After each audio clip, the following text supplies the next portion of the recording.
SM Live. فلا مضل له ومن يضلله فلا هادي له ونشهد أن لا إله إلا الله وحده لا شريك له ونشهد أن سيدنا ونبينا وحبيبنا ومولانا محمدا عبده ورسوله فقد قال الله تعالى في كلام المجيد والفرقان الحميد بسم الله الرحمن الرحيم إن الله وملائكته يصلون على النبي يا أيها الذين آمنوا صلوا عليه وسلموا تسليما اللهم صل على سيدنا مولانا محمد وعلى آل سيدنا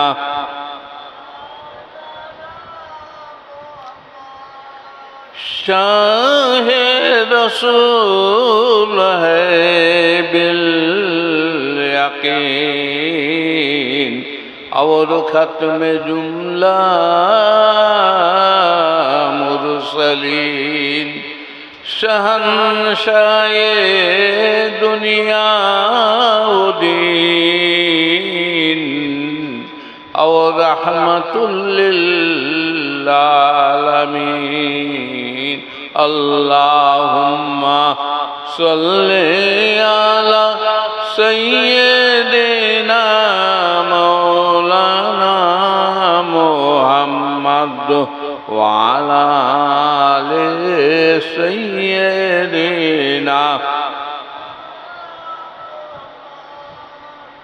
नहमदुहु व नुसल्ली अला रसूलिहिल करीम अम्मा बाद सद्र मोहतराम मुअज़्ज़ज़ मुकर्रम उलमाए किराम प्यारे हाज़िरान मजलिस पर्दार अंतराले पर्दानशीना मा एवं बोन आल्लाह तबारक ताआला दरबारे असंख्य शुक्रिया आदाय करी जिनि अपार करुणा करे तारी हाबिबेर स्मरणे आयोजित महती मिलादुन नबीर जलसार इंतजाम करे उपस्थित रेखे 2 दिन व्यापी विभिन्न परिकल्पनार मध्य दिए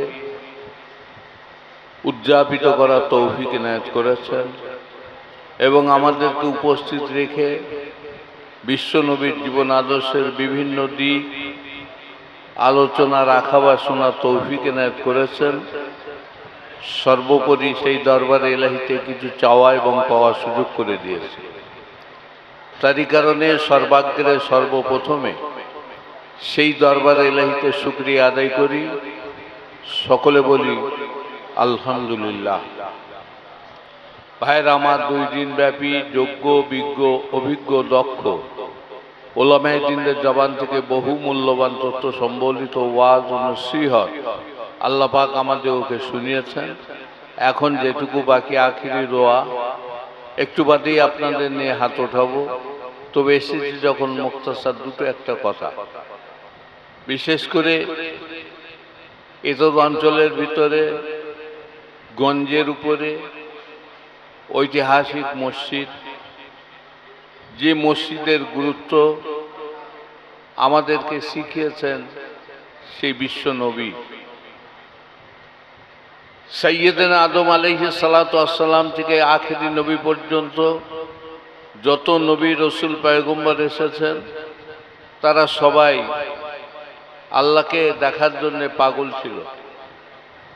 আল্লাহর কাছে দাবি করেছে, আল্লাহ তোমাকে দেখতে চাই, কিন্তু আমার আল্লাহ বললেন না, আমি তোমাদের কাউকে আমার দিদার দেব না।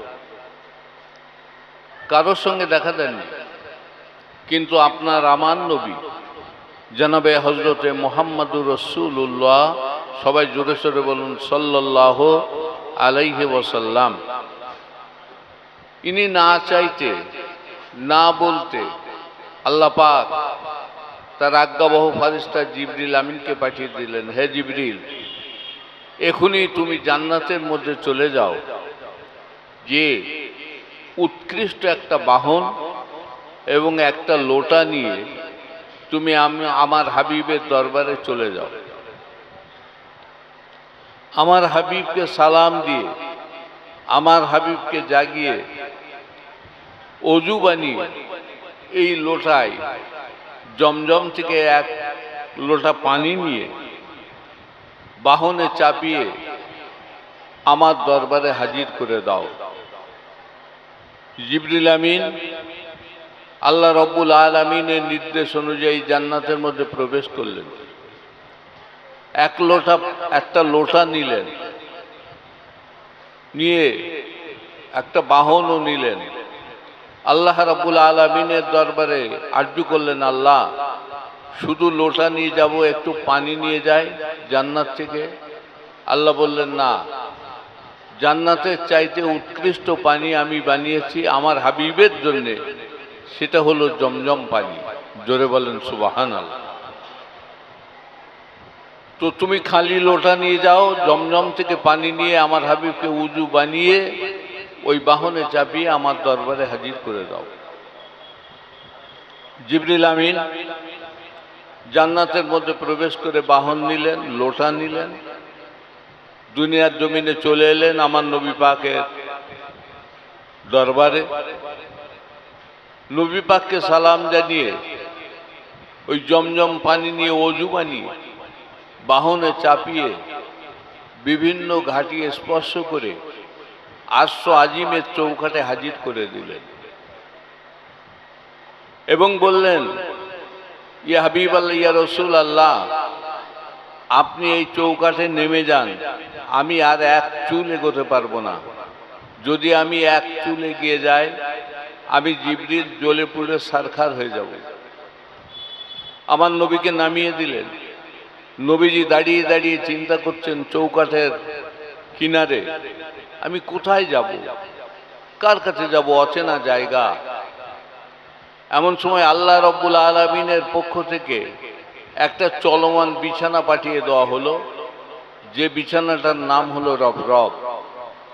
এই রফরফ নামক বিছানায় যখন নবী পাকের সম্মুখে হাজির হয়ে গেল, চৌকাঠে ঠেকে গেল, নবীজি মনে মনে ভাবলেন, আমার বন্ধুর পক্ষ থেকে আমার জন্যে এই চলমান বিছানাটা পাঠানো হয়েছে। কদম মোবারক দুটো ওই চলমান বিছানায় উনি স্থাপন করলেন। এবার বিছানা চলতে শুরু করলো। চলতে চলতে আল্লাহ রাব্বুল আলামিনের সম্মুখে আমার নবীকে হাজির করে দেন। সালাম বিনিময় হলো, কুশলাদি জ্ঞাপন হলো। আল্লাহ রাব্বুল আলামিন বললেন, আমার হাবিব, এই আরশ আজিমের মালিক আমি আল্লাহ একা নই, আপনাকেও মালিকানা দিয়ে রেখেছি।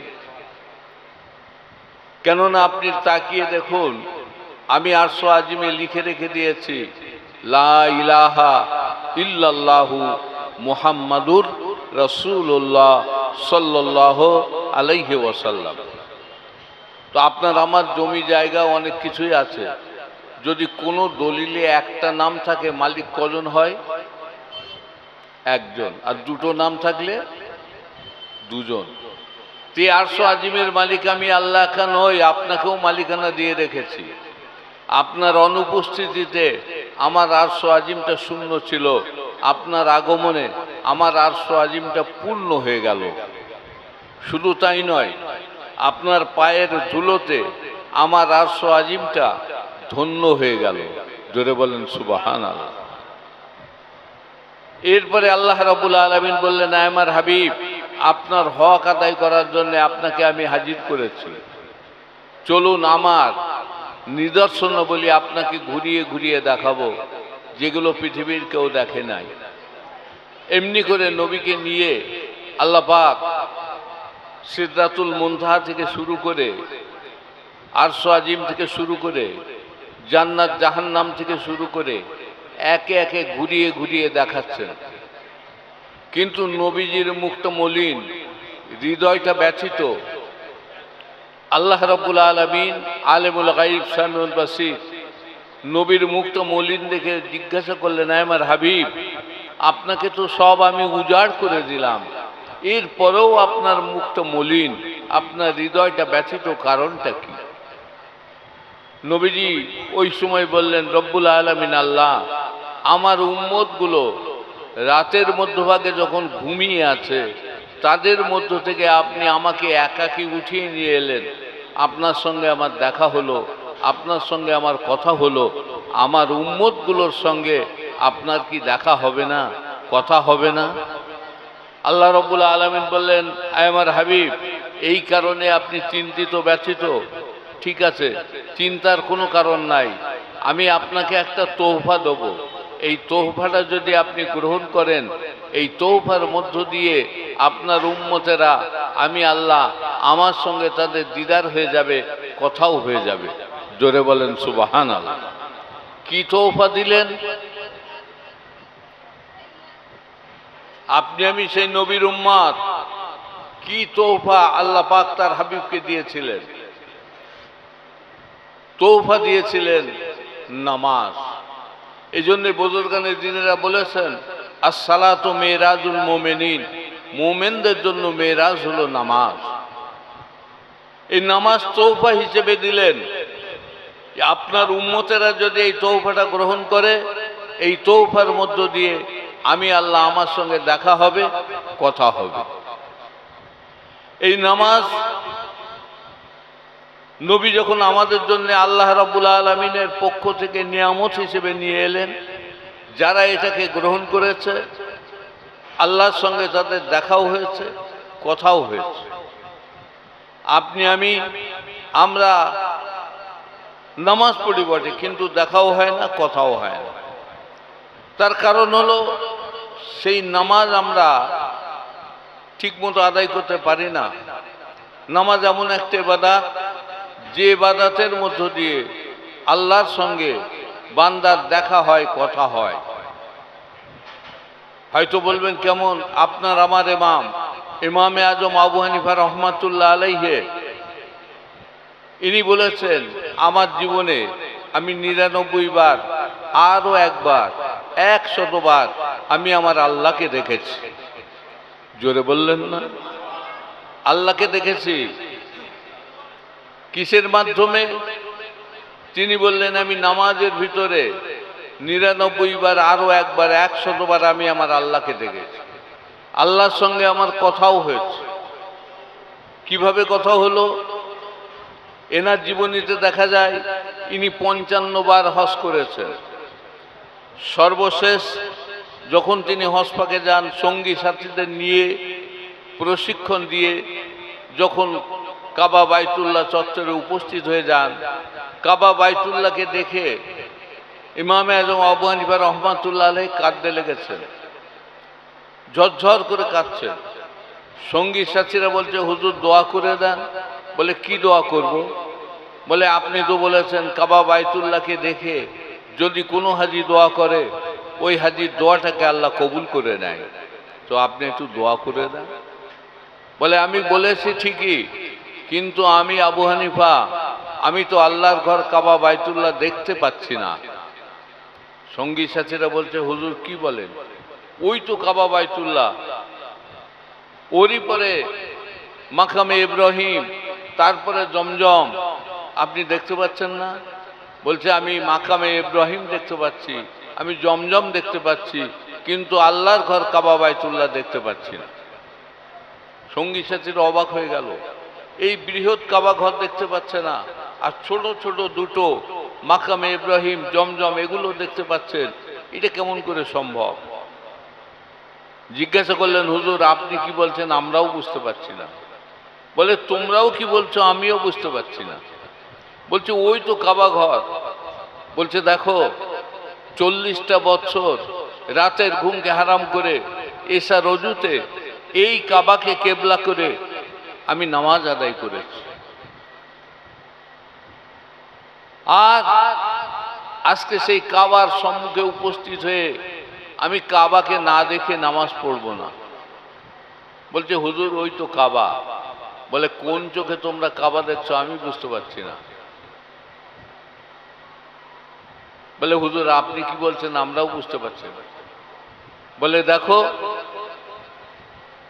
আমার ভক্তি ভালোবাসা মহব্বত ও প্রেম নিয়ে এসেছি, আমি কাবাকে দেখব, কাবাকে স্পর্শ করব, চুম্বন করব, আলিঙ্গন করব, কিন্তু না, আমার প্রেমের মাঝে আল্লাহ বাধা সৃষ্টি করে দিয়েছেন ওই কালো চাদরের পর্দাটা দিয়ে। আপনারাই বলুন, কাবা ঘরের ছবি দেখেছেন অনেকে, কাবা ঘর সচক্ষেও দেখেছেন অনেকে, কিন্তু কাবা ঘরের আসল রূপ কেউ দেখেছেন? ওখানে কি দেখা যায়? কালো চাদরে মোড়া আছে, ঢাকা আছে। আবু হানিফা রহমাতুল্লাহ আলাইহি বলছেন আমি তো কাবার আসল রূপ দেখতে পাচ্ছি না, আমি দেখতে পাচ্ছি এটা কালো চাদরে ঢাকা একটা ঘর। তো আমি কাবার আসল রূপ না দেখে আমার প্রেম ভালোবাসা মহব্বত কিভাবে জ্ঞাপন করব? তাই উনি বললেন দুটো হাত তুলে আল্লাহর দরবারে, আল্লাহ তুমি তো বলেছো কাবা বাইতুল্লাহ উপস্থিত হয়ে যদি কোনো তোমার বান্দা দোয়া চায় তুমি তার দোয়াকে কবুল করে নাও। তো আমি আবু হানিফা সর্বপ্রথমে তোমার কাছে এই দোয়া চাই, এই কাবা বাইতুল্লাহ শরীফের কালো চাদরটাকে আসমানে উঠিয়ে নিতে হবে। কথাটা কার সাথে হচ্ছে? কার সাথে বলেন? আল্লাহর সাথে হচ্ছে। আল্লাহ তুমি এই কাবা বাইতুল্লাহর কালো চাদরটাকে আসমানে উঠিয়ে নাও। সঙ্গী সাথীরা বলেন আমরা দেখতে পেলাম এই দোয়া করে যখন হাতটা নামিয়ে নিলেন, আসমান থেকে কে যেন এসে কাবা বাইতুল্লাহ শরীফের কালো চাদরটাকে আসমানে উঠিয়ে নিয়ে গেল। জোরে বললেন না? আসমানে উঠিয়ে নিয়ে গেল। সঙ্গে সঙ্গে লাফ দিয়ে ইমামে আজম আবু হানিফা রহমাতুল্লাহ আলাইহি কাবার উপরে ঝাঁপিয়ে পড়লেন, কাবাকে চুম্বন করতে লাগলেন, কাবাকে স্পর্শ করলেন, মনের মহব্বত ভালোবাসা প্রেম কাবার উপরে তিনি জ্ঞাপন করলেন। তো লক্ষ্য করলে দেখা যায় এই নামাজের ভিতরে আল্লাহর সঙ্গে দেখাও হয়, কথাও হয়। আজকে সেই নামাজ থেকে আমরা গাফেল। আজকে আপনারা সবাই জানেন এতদ অঞ্চলে মসজিদ ছিল না, এই মসজিদ হওয়ার পরে অনেক নামাজি মুসল্লি ভাইয়েরা এখানে নামাজ পড়ার সুযোগ পাচ্ছে। আর নামাজ পড়ার সুযোগ পাচ্ছে কারো সিলাই, যে নবীকে না পেলে আমরা নামাজই পেতাম না। যে নবীর প্রতি ভক্তি ভালোবাসা আল্লাহ পাক নির্দেশ করে দিয়েছেন। আল্লাহ নিজেই বলেছেন কুলিন কুনতুম তুহিব্বুন আল্লাহ ফাত্তাবিউনি ইউহিব্বুকুমুল্লাহ। যদি তোমরা আমি আল্লাহ আমাকে পেতে চাও, আমাকে ভালোবাসতে চাও, আমার নৈকট্য লাভ করতে চাও, আমার হাবিবকে তোমরা অনুসরণ করো। আমার হাবিবকে যদি অনুসরণ করতে পারো আমি আল্লাহ আমাকে ভালোবাসা হবে, আমাকে পাওয়া হবে। তো যদি আল্লাহকে পাওয়া যায় আমাদের কোনো চিন্তা আছে? কথা বলে আল্লাহকে যদি পেয়ে যান কোনো চিন্তা আছে? কোনো চিন্তা নাই। কেননা আল্লাহর দায়বদ্ধতা তখন আল্লাহ আমাদের রক্ষণাবেক্ষণের। তো আজকে নবীজি আমার সারা জীবন উম্মতের চিন্তায় বিভোর হয়েছেন। আল্লাহর আরশ আজিমে যেও আপনার আমার কথা ভোলেননি, আমাদের জন্য তৌফাও তিনি নিয়ে এসেছেন। আজকে সেই তৌফা গোটা পৃথিবীর জমিনে আজকে নবীর উম্মতেরা গ্রহণ করে নবী আল্লাহকে পাওয়ার জন্যে তারা চেষ্টা করে। এবং নবীজিকে জিজ্ঞাসা করা হয়েছিল আফজালুল ইবাদাতে, আল্লাহ তো আমাদের ইবাদত বান্দেগীর জন্য পাঠিয়েছেন, এই ইবাদতের ভিতরে শ্রেষ্ঠ ইবাদত কোনটা? নবীজি বলেছিলেন ইবাদাতুস সালাত। ইবাদতের ভিতরে শ্রেষ্ঠ ইবাদত হলো নামাজ। কেন বললেন? এই নামাজের ভিতরে আপনি আমি যদি আল্লাহকে ডাকতে পারি, দুফোঁটা চোখের পানি ছেড়ে কাঁদতে পারি, আল্লাহ আমাদের দোয়াকে কবুল করে থাকেন। জোরে বলেন সুবহানাল্লাহ। আজকে সেই মসজিদ ঘর আপনাদেরই সাহায্য সহযোগিতায় উত্তর এর উন্নতি অগ্রগতি অব্যাহত আছে। কমিটি কর্তৃপক্ষ ভাইরা আপ্রাণ চেষ্টা করে এই মসজিদের মুসল্লিদের যাতে কোনো কষ্ট না হয়, সার্বিকভাবে সর্বদিকে তারা লক্ষ্য রাখে। সাথে সাথে প্রতি বছরের ন্যায় বছরও আজকে না যার ওসিলা করে নামাজ পেলাম, আল্লাহ যাকে ভালোবেসে নামাজ তোহফা দিলেন, সেই নবীকে যারা ভালোবাসবে, নবীকে যারা অনুসরণ করবে, আল্লাহ বললেন আমাকে ভালোবাসা হবে, আমাকে পাওয়া হবে।